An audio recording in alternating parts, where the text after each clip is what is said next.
In early March, a town hall was held at the state capitol to allow survivors of sexual assault and advocates to share their stories and ask questions. One of the women who spoke that day was Miranda Spencer.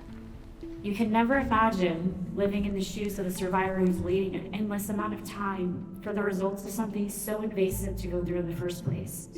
Right now, more than 1,400 victims of sexual assault in Colorado are waiting to get results from the DNA they've submitted.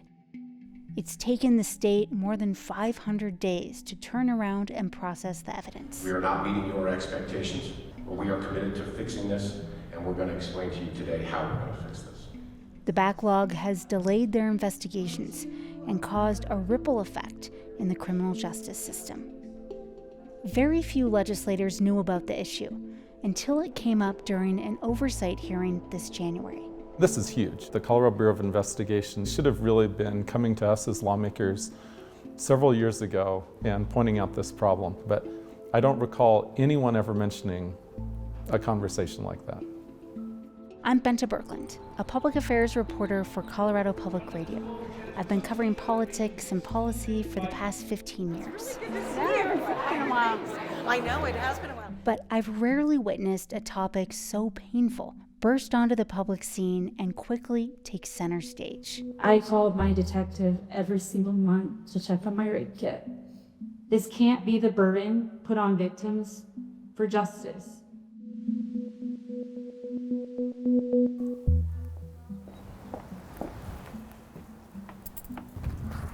Hi, Miranda. Good to see you. Hi, nice to see you. Come in. As much as you're able to, can you describe what happened to you in November 2023? I was going through a divorce, and so I had never used a dating app before. I signed up for Bumble because that's one that I thought was a safe one to use for women. And so I went on 5 dates total, 5 different men, and the last date was with a man who persistently asked me out. So I let a friend know, hey, I'm gonna go out, and the exact words that I used were, on this pity date, you can come over afterwards so we can hang out. I went on the date, and I only remember probably the first 20, 30 minutes, and I woke up the next morning with my friend just kind of hovering over me, staring at me. He's asking me, are you okay? And then he went on to tell me what he walked into in my home, which was the person that assaulted me was in my bedroom. I was unclothed, pretty incapacitated. I had vomit all over me. And the next day, I was very embarrassed and ashamed, and I couldn't understand why I would have a stranger in my home.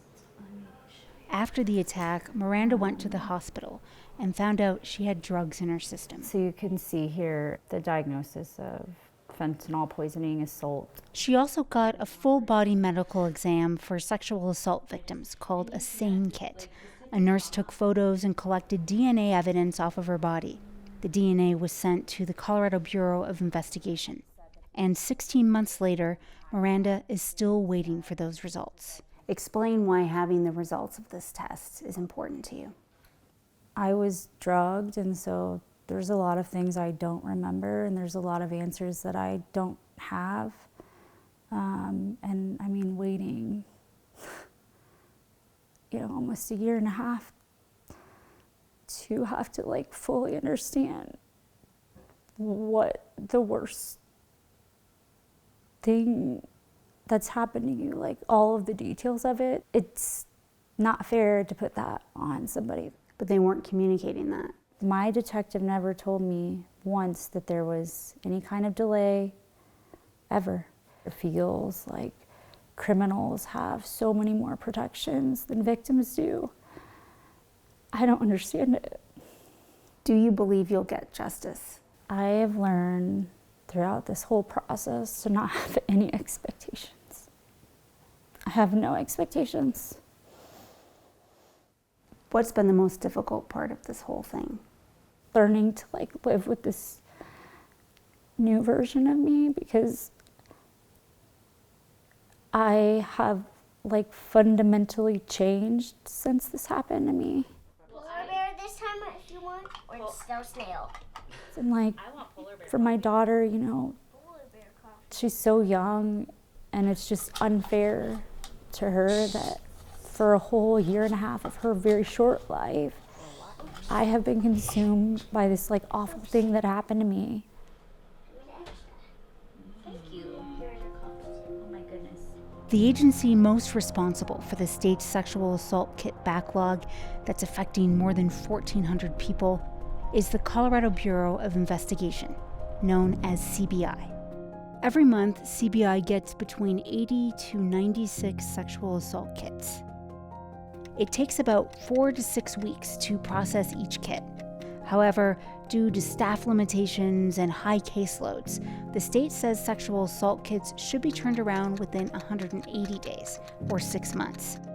But over the past decade, the Colorado Bureau of Investigation didn't always meet that turnaround time, and in 2022, made efforts to do better. We had a plan in place. We were hiring scientists, and as you may know, it takes a DNA scientist about 2 years to complete their training from the time that they walk into one of our laboratories. So we had pre-planned ahead. But then in 2023, the plan derailed. We got involved in what I like to describe as the perfect storm. We had numerous DNA scientists go out on some protected leave. Then we had the Missy Woods incident hit. A former DNA scientist Is now facing criminal charges for alleged criminal misconduct after she was accused of manipulating data in more than 1,000 cases. Because of that, we had to shut down basically 50% of our DNA sciences for the better part of a year to go through and research, you know, the over 10,000 cases that our former scientists had worked. That was our number one priority. We started seeing, at that time is when these numbers started coming up. And extremely important is it took our scientists that were already in training and it basically put a pause on their training. As CBI was dealing with the staffing shortages and the very public fallout of the Missy Woods incident, the turnaround time skyrocketed. But the people we spoke with say they were never informed that these incidents would cause the sexual assault backlog to balloon. It was shocking to me. I actually didn't believe the email when I first got it. 530 days. I mean, think about how long that is, especially to a victim, a survivor of a sex assault who's been traumatized and who is waiting for justice to be done. We heard from CBI in past years, but they definitely did not indicate that it was for a massive backlog, and they should have really been prioritizing what they asked the legislature for. To understand how DNA evidence impacts a sexual assault investigation, we traveled to the western slope town of Rifle and met with the head of investigations for Garfield County. Come on inside. So this is our Rifle annex. There are days that it seems like we have nothing but sex assaults coming in. This is our evidence lockers. Make sure nothing's in any of these. And then what's that last one? So this last one, so this is our refrigerated evidence locker. When we get those SANE kits from the medical staff, when they've completed it with our victims, we bring them here and they get locked in. Like this one has something in it. In these sexual assault cases where a lot of times it is very difficult to prove the case, how important is that DNA evidence? It can be critical. It can confirm a lot of what they have told us has happened. If we have a suspect who says, no, it wasn't me at all, and we are lucky enough to obtain biological evidence, we can say, no, it was you. Or, you're right, it wasn't you. From the law enforcement standpoint, we want that evidence. We want to be able to find the suspect. We want to be able to arrest a suspect. We want to put a suspect in prison for it.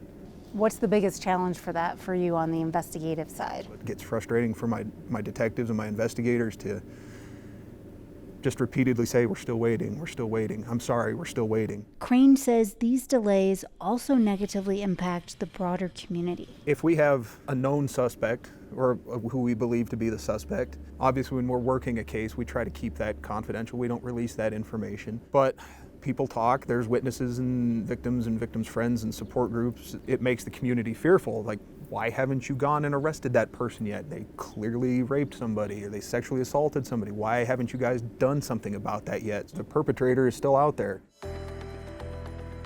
Back at the Capitol, lawmakers are working to address the sexual assault kit backlog.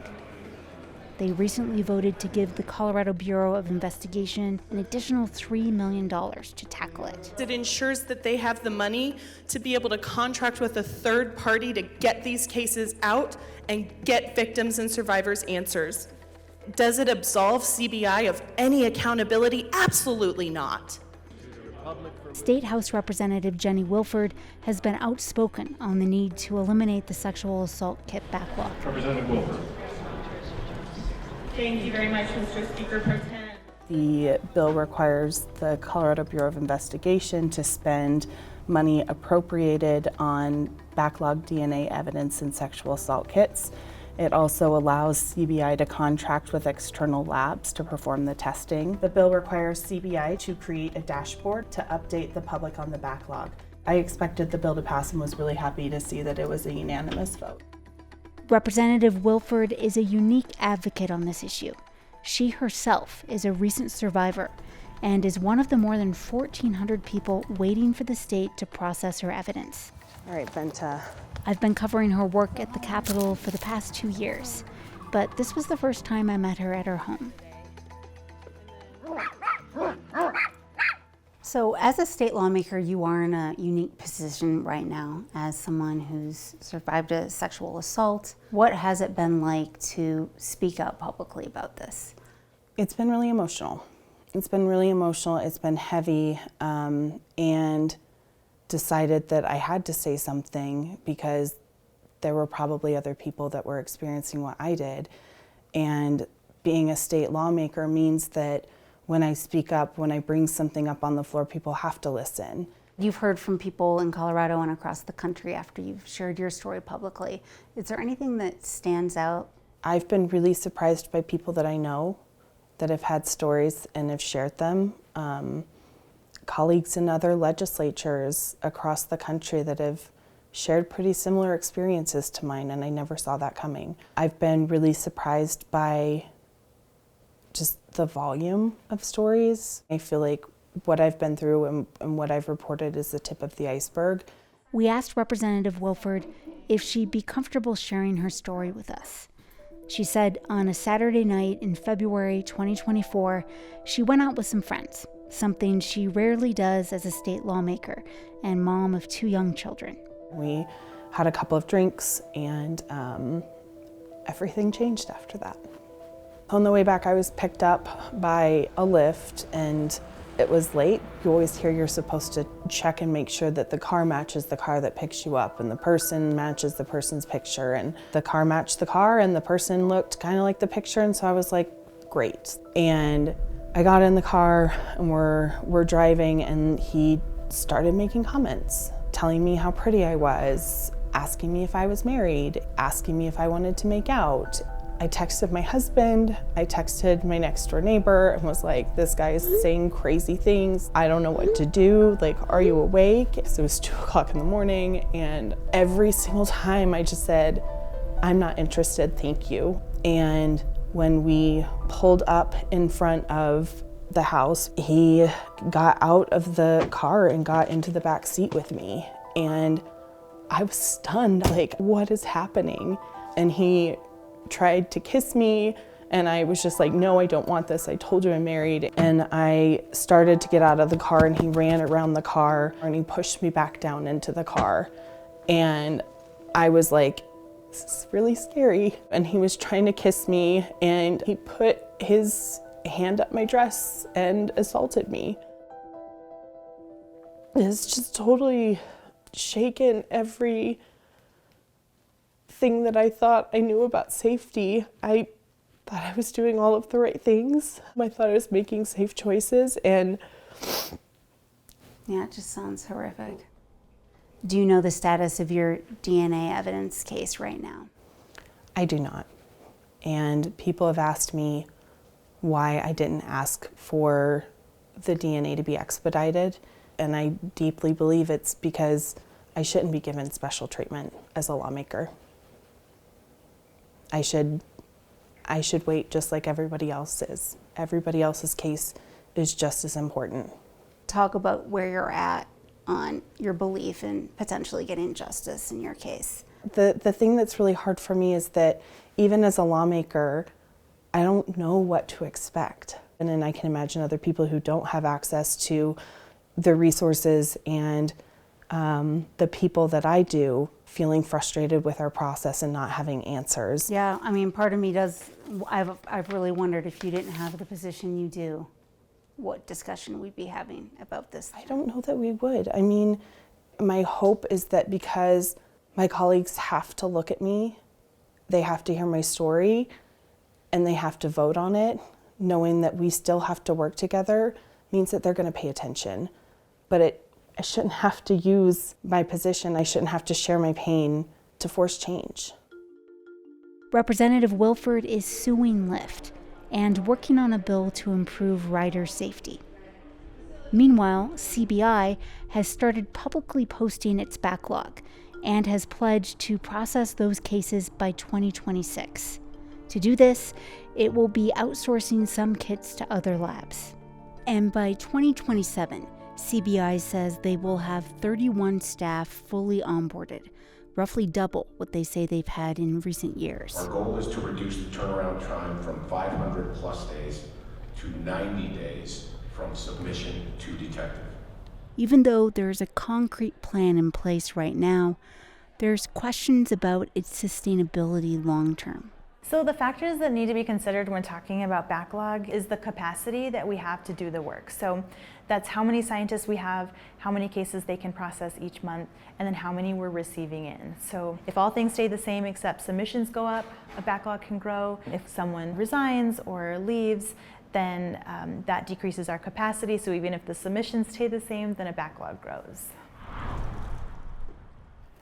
What is the name of this book? Did you figure it out? No. Eva and the Laugh Spell. I hope that more survivors can come together because I do think there's power in numbers. As a child, it's a horrible experience.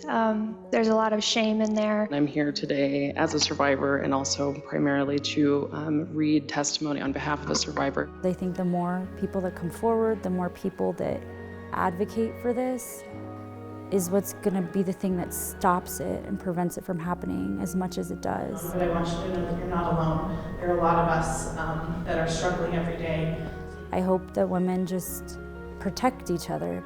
Like, we have to stick together